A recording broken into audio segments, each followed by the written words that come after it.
Okay, I think I'm live now. It looks like I'm live. Should be live any moment. Oh, John. Oh, Yeah, I think I am live.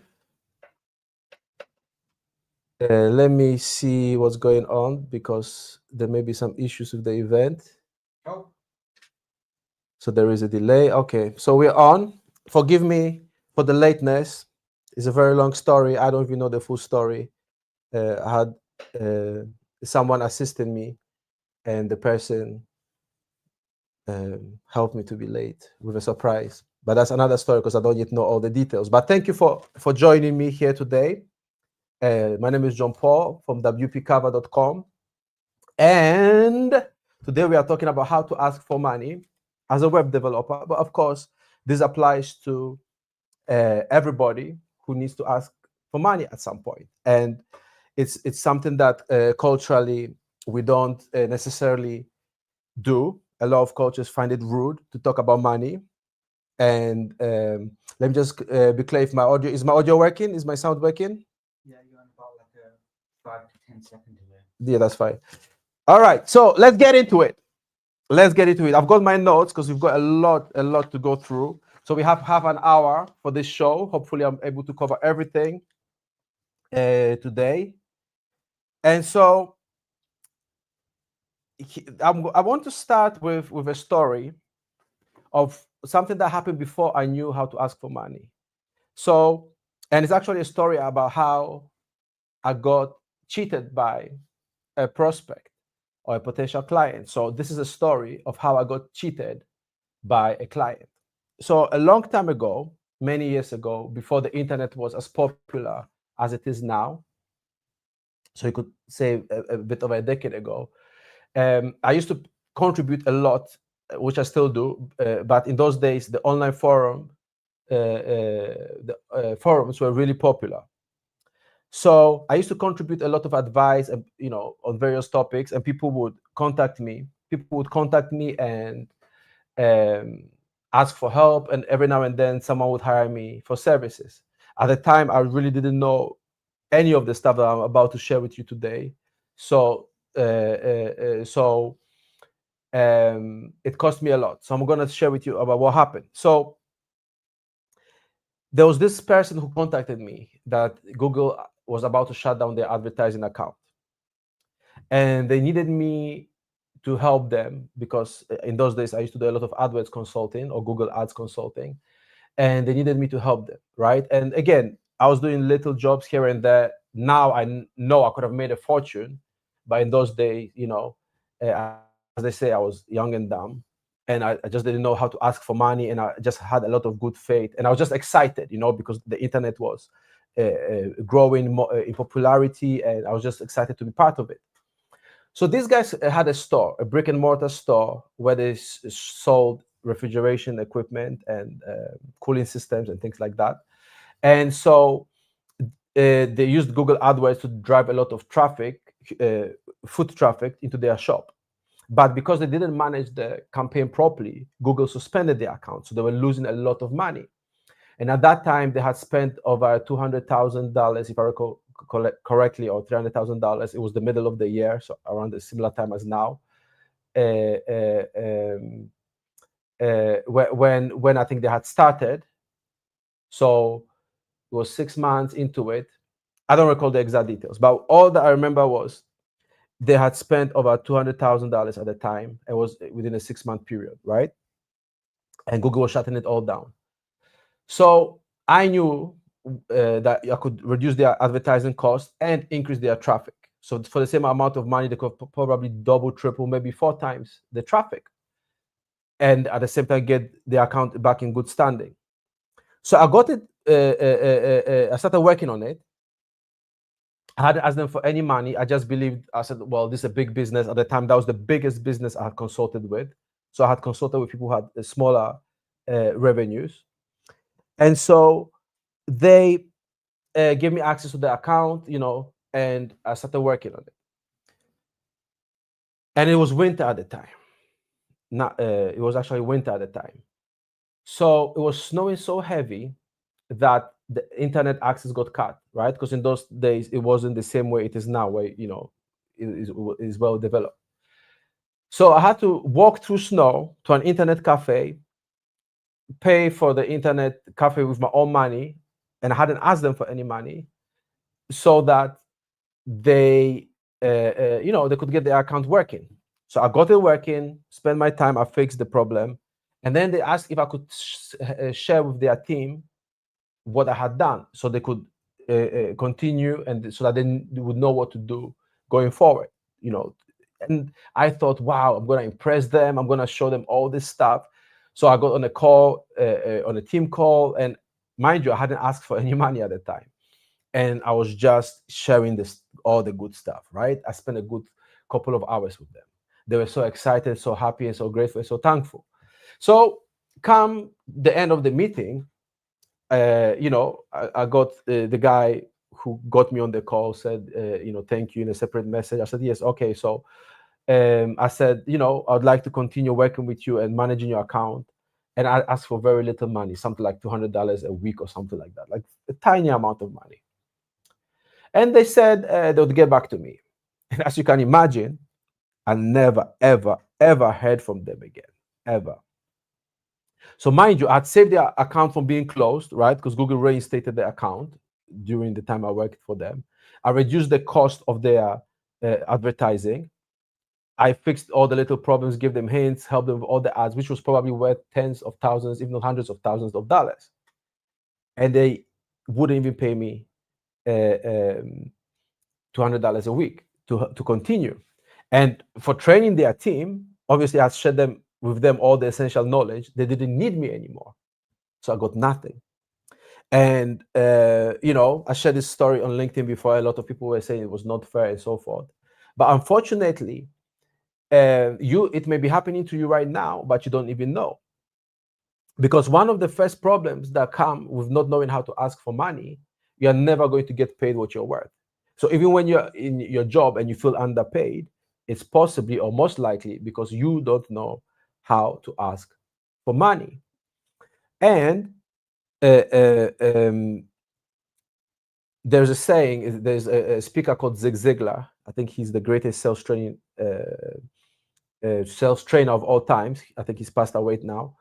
And if I'm correct, he used to say, timid salesmen have skinny kids. And that's the other part of it.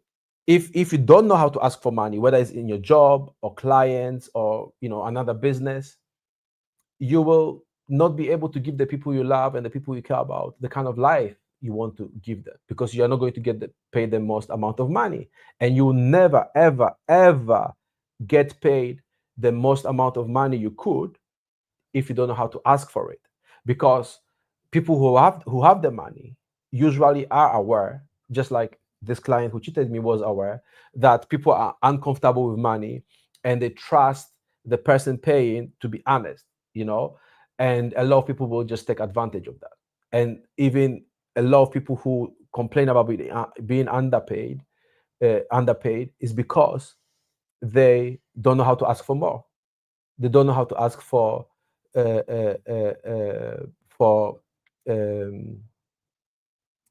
a raise. They don't know how to ask for maybe extra payment for a project that they have. Or when you work with clients, you may not know how to say, you know what, the money you're paying me is not enough, or whatever I asked you in the beginning, which shouldn't happen. But if it does happen, people don't know how to just ask for more. So we are going to solve that problem today. Another reason why it's important for you to have this skill is because if you don't have this skill, you will never get respect for your work. The story I shared illustrates that you could do great work that could save a business, but people don't value what they don't pay for when it comes to business. It's just the reality. And that's one of the biggest mistakes web developers and other people make. They think because they've done a good job, they're going to get paid accordingly. But that's not how it works. You get paid for what you ask for. And that's why you often see people who are not as good as you are at what you do making way more than you, because they simply know how to ask. The rules of commerce, the rules of business, and the rules of getting money are not the same as, in our regular social life. They have very specific there are very specific ways to get money, and you have to get used to that. So when you do know how to ask for money, of course, you will get paid more. You will know how to increase your income, so you always keep increasing your income. So for the rest of your life, as long as you're working, you will most likely increase your income, because I will share with you the secret sauce to keep increasing the money you make, and you'll be able to provide a better life for the people you love. Now, obviously, I'm not Bill Gates, I'm not Elon Musk or Jeff Bezos, so there's still more money I need to ask for to get to that level, and I'm working on that. So what I'm sharing with you works, but it's not a magic pill. It takes work, like everything else. You have to put an effort to implement it. You have to trust the process, make a few mistakes. There will be some trial and error, but over time, you will be confident that you'll be able to ask for money. And as another illustration, I remember I had another client who used to pay me. I got them on Fiverr when Fiverr was new, and they used to pay me $5 an hour for a consultation, right? And I was excited because I was thinking, oh, I'm just talking on the internet and getting $5 sitting at home. That was exciting for me. But then I realized I had to ask for more. And with a trembling voice, I did ask for $200 per hour. And I was so surprised that the client didn't even blink, because they were getting so much value from what I was sharing then. And because I was very geeky about the internet, I knew way more than most people. And so he paid within less than 10 minutes. He just paid. So I got paid literally 40 times more just because I asked in that situation. So what does it mean to ask for money? In this context, it means that you're going to present an offer that lets the client, and whether it's your employer, another business, I'll just use the word client to keep it simple. So whoever you're asking for money, it could be your boss or whoever, a manager, let's just call them a client to keep it simple. So it means you're making an offer to the client that lets them straight away see the value of what you're offering, but also lets them know the conditions of accepting or not accepting that offer, right? So why is this important? When people give you money, they give you money because they think whatever they get for that money is going to be worth to them more than the amount, right? So if I buy a pair of shoes for, let's say, $100, I think the enjoyment and the benefit of those shoes is going to be more than $100. That's what I pay for that, right? So if I look at the pair of shoes and I'm like, nah, this is not worth $100 or $200 or whatever amount you pay, for your shoes, your sneakers, whatever. If you don't think it's worth it, you're not going to pay for it. And it's the same way for your services and the work you do. When the person doesn't see the value, they're not going to pay for it. So you have to know how to do it, right? You can't just say, hey, give me more money, because if it was that easy, we wouldn't have to be doing this video right now, right? We wouldn't be having this conversation, because you just ask for money. So the first thing you have to understand is you need to have a certain mindset. So I'm going to give you the 5 mindset that will help you to ask for more money. And those are the most important components of what we are sharing today, because once you have the right mindset, even if you don't know how to do it, you will figure it out, because you will become relentless about it, because you understand why it's important. So the first mindset is you actually have to value what you're offering, but you have to understand what the source of that value is. So the source of your value is not your skill level. It's not your education level. It's not your credentials. A lot of PhDs get frustrated when people don't want to pay them what they think they deserve, or people with higher degrees.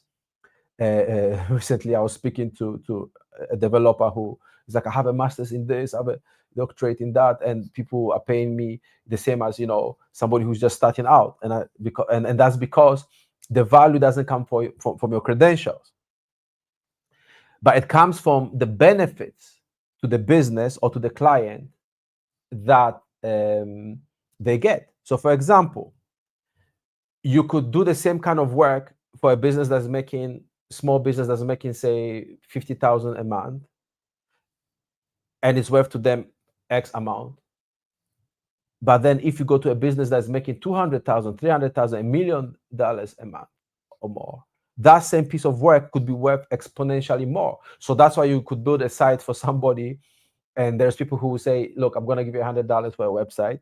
Yes, I know I wouldn't touch that job, and probably you wouldn't either. A lot of people would if they live in an area where that's a lot of money. But then you could build the same exact website for a bigger company and get paid $200,000 for that, or even $1 million, right? Why? Because the value comes from a different things. The value in that case comes from taking a responsibility, the guarantee that it's going to work, right? You guarantee that what you're doing is going to be something that the business can rely on. That's what the value for them is. It's not just the website, because of course they know they could get it cheaper.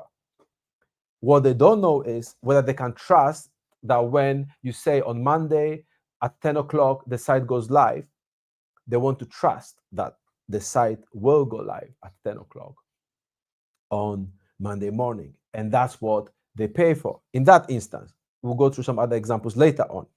So the next mindset you should have is deal with people who have the money. Because frankly, some clients do not have the money, right? Not everybody goes to buy a Bugatti or a Lamborghini or even an Aston Martin, because not everybody wants it, but frankly, not everybody has got the money to pay for it.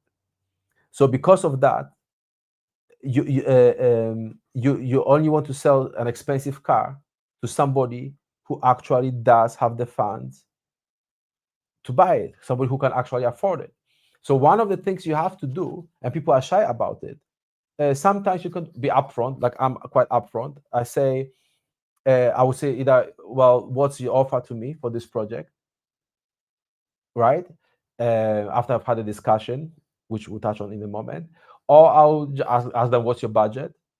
Or if I've already calculated roughly what it's going to be, I tell them, look, this is the range of money. Is it something within what you've budgeted? And if it's not, then you both walk away. And that's the next mindset. You have to be willing to walk away. If you want to make more money, you have to be willing to walk away from deals that don't pay as much as you want. Because remember, there's also opportunity cost.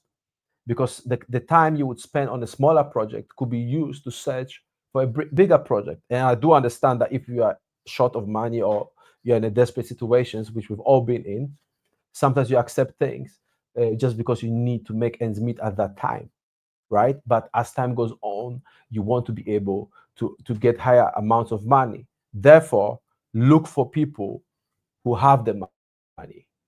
You have to vet clients, vet potential employers to make sure that they can afford what you want.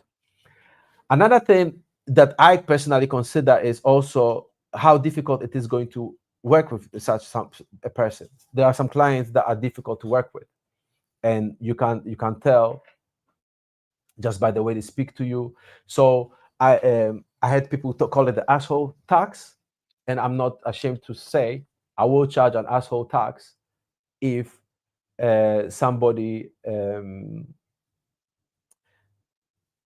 is an asshole. And sometimes they ask me why, and I'll say, look, because you did X, Y, and Z, I'm going to charge you more. I'm not going to necessarily call them an asshole, but I will let them know because of their behavior, it's costing me and it's stressful. And frankly, sometimes I want to walk away, but I'm willing to work for a certain amount of money. And that may not be the nicest thing to do, but it's you have to also preserve yourself. And you'll be surprised how many people realize that, well, they are kind of an asshole.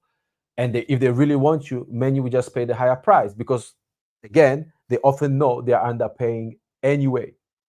So if somebody is difficult to work with and they are very stressful, feel free to charge more or get rid of them. So that's where the previous mindset comes in.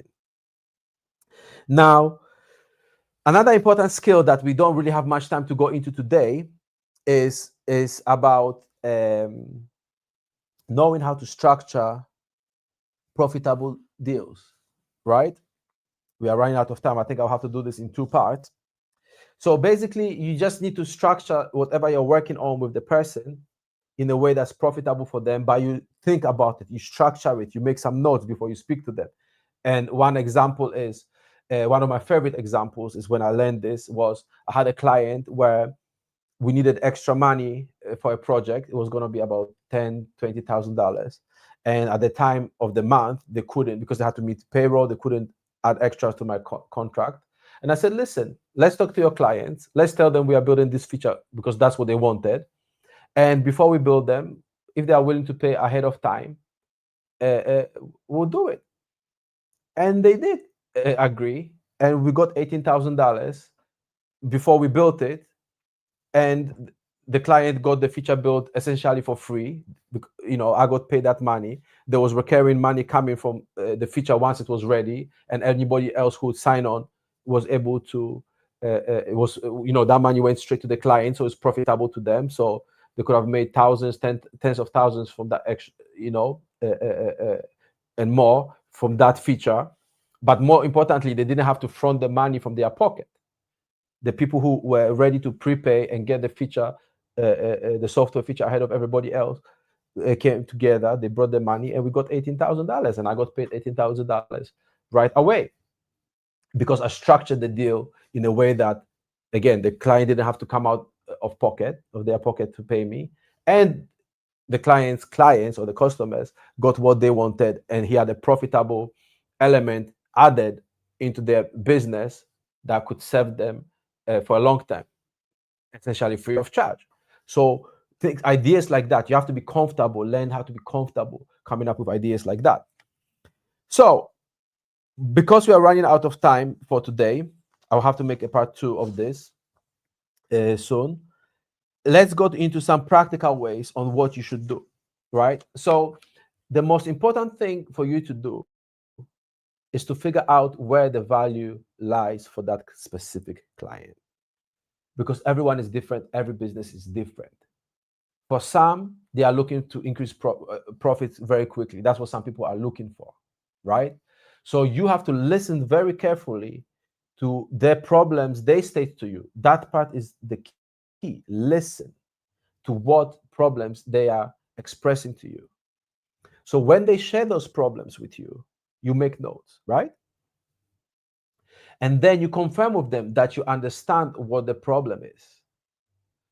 When you confirm, and they first of all, they'll appreciate the fact that you've taken the time to listen to their problems, because that's what human beings are like.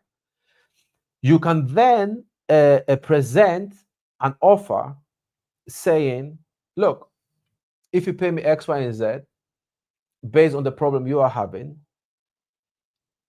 I will either increase your profit or reduce the time you spend on this, or take away the risk you are experiencing. So let's say their site keeps it's an e-commerce site you're working on, or an app, and the API keeps just going down, and it costs them every week.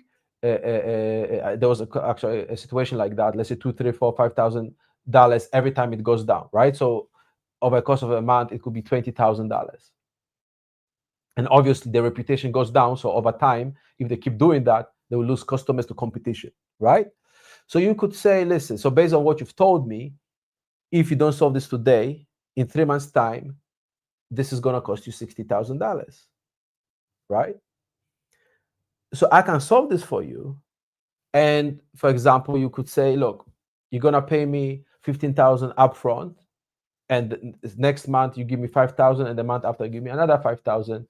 And then every month I'm going to charge you for the next 6 months to make sure everything is stable. Let's say extra $1,000 a month, right? And that $1,000 could probably be half an hour of work on an hour of work, just making sure that the server is working. So in that situation, you get, let's say, $25,000 for a project that, if you hadn't listened to the client, and you don't understand that it's worth at least $60,000 to the client, you could say, look, I'll do it for $2,000 or $3,000, because you think, oh, it's going to take me 10 hours and I'm charging $200 or $300 per hour, right? And you're underpaying yourself, and deep inside, the client will not give you the full respect, because You are just like any other developer. Now you may think it's not fair to charge the client so much, which is I think that's a wrong mindset right away, because again you are taking a responsibility, because if something goes wrong with that side, you will end up, and I'm sure you've experienced that, spending way more hours in frustration or maybe sleepless nights, which will cost you more maintaining that site or bringing it back online, right? Or there could be another developer who is messing things up, because when clients pay smaller amounts of money, often they have several smaller developers. I always try to be the most expensive person being hired, because in effect, that usually means I'm the one they listen to the most. I know it's very counterintuitive, but that is part of the dynamic, right? When they pay you more, again, they respect you more, they listen to you more. Therefore, you have a less headache, and they have less headache, because you know your stuff. You are the expert in what you're doing, and now you have control, which is very, very important. Otherwise, clients will just, not listen to you, or they will devalue your work, because again, they'll see you as a commodity. So in essence, getting paid more is not just about you getting paid more, it's also about the client investing more into what you are offering. So the last tip I want to give you before we end for today, and I will have to continue this again because there's so much more to cover, is never come down on your price. Once you've made an offer, never ever reduce it, except if they also make a concession. So let's say you say, look, pay me, this project is going to take me 2 weeks, and I expect to get paid, let's say $10,000 for it, right? Just for the sake of the example. And they say, oh, we can only afford 7,000. Then you say, okay, well, I could take the 7,000, but then that means it's going to take me about 5 weeks instead of 2 weeks, because then I can be working on other projects, and in between those projects, when I have fit the time, then I'll fit your project into it in between those ones until it's done. So then you pay less for it. But if you want it now, for me to prioritize it over other things, you have to pay the full price. If you want a discount, then it's gonna cost you more time. You could do that. Never throw in things for free after you've mentioned your price to convince the client, because then they're not gonna. Because first of all, they're not gonna trust your price, and you also, why did you mention that price if there was more, you could give? People would argue that this is not the right way, and so on and so forth. And I disagree, because in the long term, you want to have a good relationship with the client. And a good relationship is not just about being nice. It's about you being in position to offer the best you can, to again, to have the control over the process, because you are the professional, you are the expert. When you go to a doctor or a dentist, you don't tell the dentist, use this piece of equipment, or tell the doctor, look, prescribe me this pill at this dosage, and so on and so forth. They tell you what to do because they know what to do. And the same way, you must feel comfortable telling people what to do. And they'll only listen to you if they pay you enough. So finally, you may find it strange to say, look, I should always pay the most money I can. But consider, we all know we could go to McDonald's, and for a few bucks, we could get a burger, right? We'll get a beef burger. And yet, people still go and pay $300 and more for a steak, right? For a steak dinner, when they know they could still get a food for much less. Why do they do that? Because the people who are willing to pay more want to get the best possible thing. And they are not looking for the cheapest thing to buy. They're actually looking for the most expensive thing to buy. That's why we have luxury shops and luxury products. So to ask for more money, you have to dissociate yourself and separate yourself from the lower end pricing of the spectrum. And you have to move over to where you charge premium prices, because those are two different worlds, very different. When you go to McDonald's, you get a very different treatment from when you have, let's say, dinner at the hotel restaurant, let's say in Four Seasons, right? You get completely different treatment, and you pay completely different prices. So there are people who want to pay good money, who will value your work, and when you ask for more money, they will give you that money. So your job is to be the kind of person who is worth more money and to find the people who are willing to pay those prices. So thank you so much. I think I've run out of time for today. I really appreciate you being here today. So I'm just gonna play some music.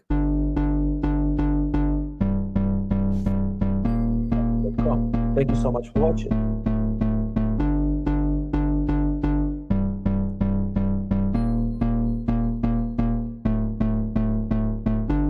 A little bite, I taste your sexy appetite.